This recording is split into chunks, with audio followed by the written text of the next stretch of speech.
ভালো কাজে জান্নাত মিলবে, মন্দ কাজে, ভালো কাজে জান্নাত মিলবে, মন্দ কাজে।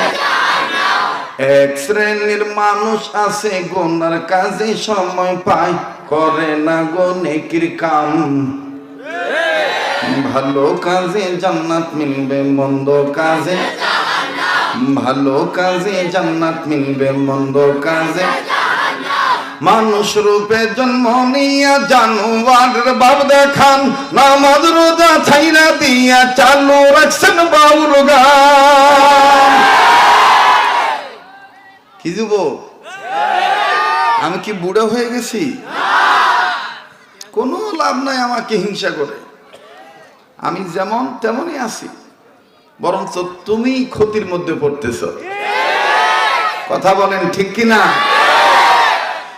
মানুষ রূপে জন্ম নিয়ে জানোয়ারের ভাব দেখান, নামাজ রোজা ছেড়ে দিয়ে চালু রাখছেন বাউল গান। বাউল আছে না নাই? কথা আসতে বলতেছেন, ডরাইতেছেন? ও ভাই মোবাইলটা একটু নিচে নামা। কোনো সমস্যা আছে? আলোচনা চলবে কি চলবে না? বলেন, বলবো কি বলবো না? বাউলে আমার সমাজ গোপনে অনেক নারী পুরুষ ধ্বংস হয়ে যাচ্ছে, যাদের ঈমানও শুদ্ধ নাই, আমলও সহি নাই। ঠিক কিনা বলেন? ঈমানও শুদ্ধ নাই, আমলও শুদ্ধ নাই। বাউলের অধিকাংশ বাউলরা লালনের ভক্ত। বলেন তো দেখি, লালন কি কোনোদিন মুসলমানদের ধর্মীয় গুরু হতে পারে? হ্যাঁ বাবা, আমি আপনাদের কাছে বলে দেই, আমার বাংলাদেশে অলিতে গলিতে, শহরে বন্দরে, ইপায় সিপায়, ধনী গরিব নারী পুরুষ যতজন যত জায়গায় যত গাঞ্জা বিক্রি করে, সবচাইতে গাঞ্জা বেশি বিক্রি হয় লালন শাহর মাজারে।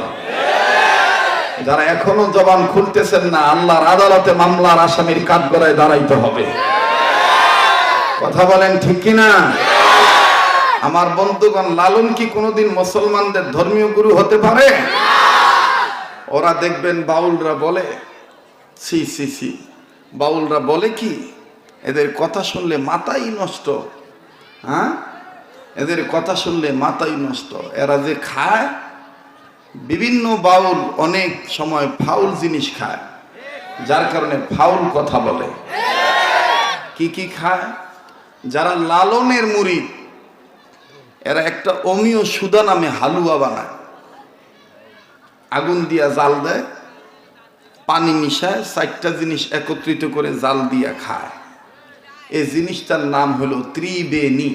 কি নাম? লালনের ভাষায় কি নাম? আবার বলেন কি নাম? ত্রিবেণী। প্রেমের সুধা, অমীয় সুধা। এই ত্রিবেণী বানাইতে 4টা জিনিস লাগে। নাম্বার 1 পায়খানা, নাম্বার 2 পেশাব, লালনের ভাষায় বলছে মল মূত্র, নাম্বার 3 নারী পুরুষের বীর্য, নাম্বার 4 মহিলা মা বোনদের যে মাসের একটা হিসাব আছে, ঋতুস্রাব, ওখান থেকে বদরক্ত নিতে হয়। এই 4টা জিনিসরে একত্রিত করে জাল দিয়া না খাইলে হেগো বলে সাধন হয় না।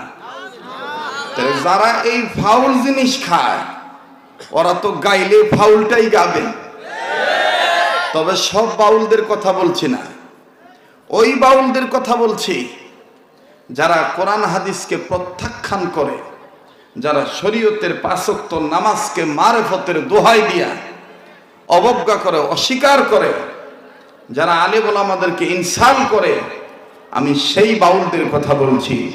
বাউলদের মধ্যে অনেক বাউল ভালো আছে ভাই, দোষ তাদের একটাই, তারা বাদ্যযন্ত্র নিয়ে গান করে। কিন্তু অধিকাংশ বাউল, বর্তমান যে সমস্ত বাউল ফাউল কথার কারণে বাংলাদেশে ফিতনা শুরু হয়েছে, এই ফাউলদের ফাউল জিনিস খাওয়ার কারণে ফাউল কথা মুখ দিয়ে বাইর হয়। কথা বল ঠিক কিনা? যেমন লালনের মাজারে যাবেন, আপনারা জানেন কিনা জানি না, গাঞ্জা খাইতে হয়। আচ্ছা বলেন তো দেখি, মাদক যেমনই হোক মানব দেহের জন্য ক্ষতি না ভালো? বলেন বলেন। আমাদের সমাজে, আমাদের দেশে চারিত্রিক ধস, নৈতিক অবক্ষয়, মানবতার ধ্বংস হওয়ার যতগুলি কারণ, এর মধ্যে কতগুলি কারণের মধ্যে এটি একটি কারণ, সেটি হলো মাদক সেবন। বলেন বলেন বলেন। কি সেবন? যেরকম কি সেবন? নাম্বার 2, নারীদের বেপরদায় চলন ফিরন।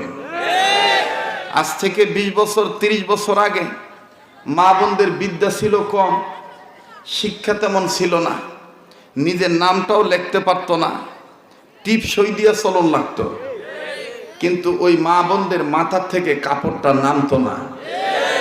আর এখন শিক্ষার ভারে, ডিগ্রির ভারে আমার বন্ধুগণ মাথার কাপড় তো নাই, ওই বুকে যেখানে কাপড় রাখার কথা পয়েন্টে পয়েন্টে না রাখা জয়েন্টে বাঁধায় ধুয়ে দিছে।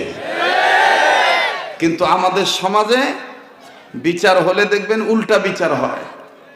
যুবকরা তাকায় কে, মেয়েরা যেমনি চলুক চলুক, এটা হের ব্যাপার। যুবকরা তাকাইব কে? যুবকরে ধরো, ইটিজিংয়ের মামলার আসামি বানাও, জুতা পিটা করো, মা বোন তো সবারই আছে, হ্যাঁ কির লিগে তাকাইব, কির লিগে চোখ টিপ দিব, মানে উল্টা বিচার আর কি। এই বিচারটা মানুষ মাতবররা খুব কম কয়, যে সেরার বিচার পরে হোক, সেরার তো বিচার হইব কিন্তু এইটা ভরে। কিন্তু মুসলমানের দেশে মুসলমানের মাইয়া বোরকা ভইরা না ঘুরা ন্যাংটা হয়ে ঘুরে কির লিগা, আগে হেটার বিচার কর, এইটা খুব কম কয়। কথা বলো ঠিক কিনা? এই কথাগুলি কইলে অনেক মুরব্বীরা বেজার হয়ে যায়।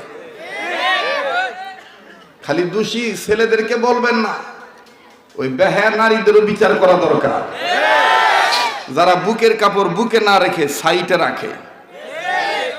দেখছেন না আপনারা? আপনারা কবেন হুজুর আপনি হুজুর মানুষ, আপনিও দেখেন আমি কি কানা? আল্লাহ কি আমার চোখ দেয় নাই? কথা কয় না। আগের যুগে মা বোনরা ঘোমটাটা লম্বা করে দিত কিভাবে? আমার দিক তাকান, এইরকম লম্বা করে দিত যাতে না দেখা যায়, ঠিক কি না? কিন্তু এখনকার মেয়েরা ঘোমটাটা তো লম্বা করেই না। আমার দিক তাকান, যদি সত্য হয় জোরে বাপের বেটার মতন মুসলমানের সন্তান হিসাবে সিংহের জাতের জবাব দিয়ে বলবেন কথা ঠিক না বেটি?